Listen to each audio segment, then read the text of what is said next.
Ikilos mo ang iyong mga kamay, ihapang mo ang iyong mga paa. Panoorin niyo mga kababayan, mula dyan, alas 4 ng madaling araw.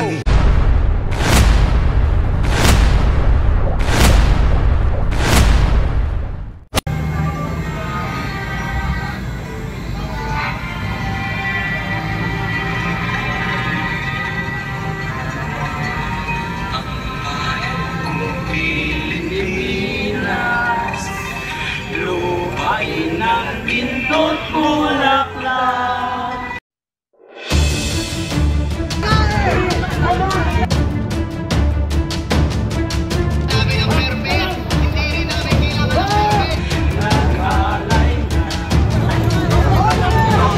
Kapatid, may kunting mensahe lang po ako.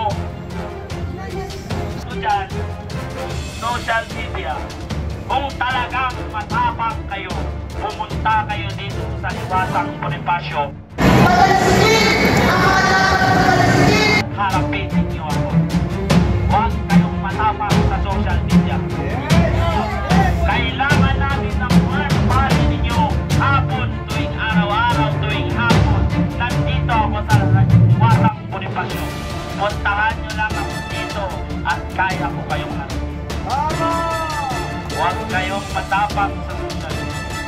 At kahit kailan, itong pinaglalaban namin ay walang makapagpapatahimik sa amin hanggat hindi natin napuputol ang mga magnanakaw ng politikong ito sa bansang Pilipinas.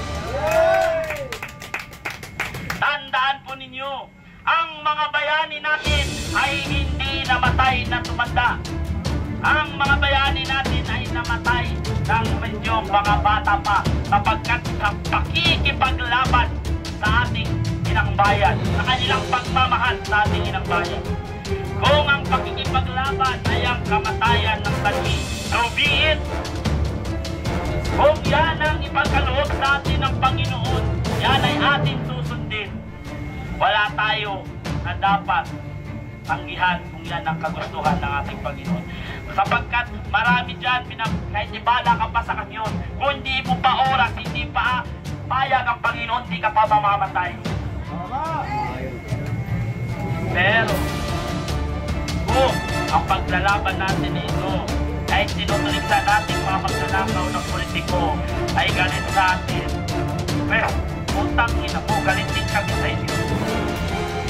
Tandaan po natin, araw-araw po tayo ang ganitong programa. Hindi po tayo matatakot. Laban para sa inang bayan, ipakita natin ang pagmamahal natin. Yan lamang po mga kapatid at maraming salamat po sa inyo. Maraming salamat! Ayun guys, konting ano lang guys, konting na programa, pero dapat na makabahan natin ng konti naman. Magandang hapon, mga kababayan kong sinilangan dito sa bansang Pilipinas, mga Pilipino, mga kababayan ko na talaga na patuloy na naglilingkod at patuloy na lumalaban sa mga mapangapi at mga magnanakaw, lalong-lalo na dyan sa Kongreso. Magmula sa Kongreso, napunta sa Senado, ang mga magnanakaw hanggang nakarating kay Bobong Adik Truck Lord Marcos. Yan ang pinuno ng sindikato ng mga truck lord dito sa buong Pilipinas, ang animal na yan. Magandang gabi, bayan!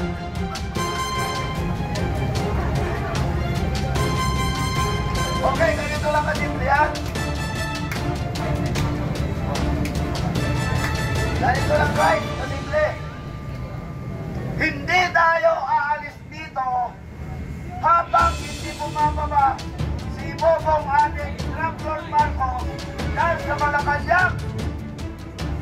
Katulad nung nandyan kami sa nandyan kami sa Batangas nung nakaraan linggo. Hindi kami umalis hanggang hindi bumababa si Martin ang Palos Romaldes. Mapakilala ko na yung mukha ko.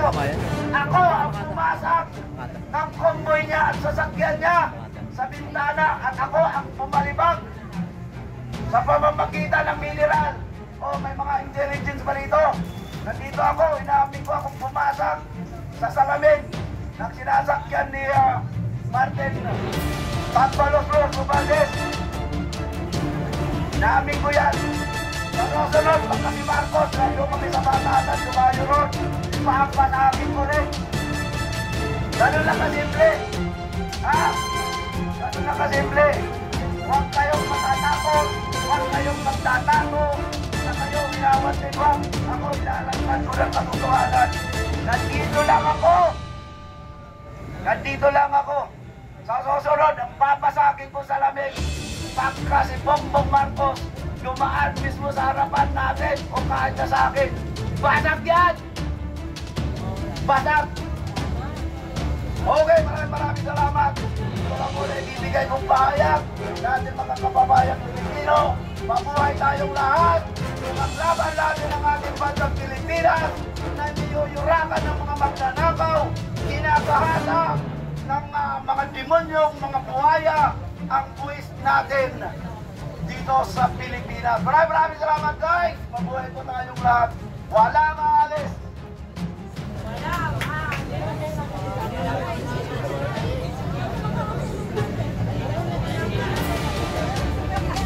Sino ba?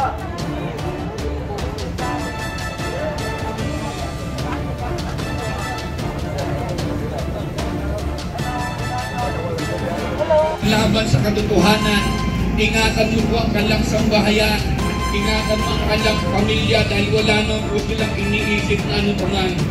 Bukas, Panginoon, at isa darating pa na pagpapahayag. Ngayon, para sa kaalaman ng mga gagot kungkong na kongresista na nasa House of Representatives, ang taong bayan walang tiwala sa investigasyon ninyo.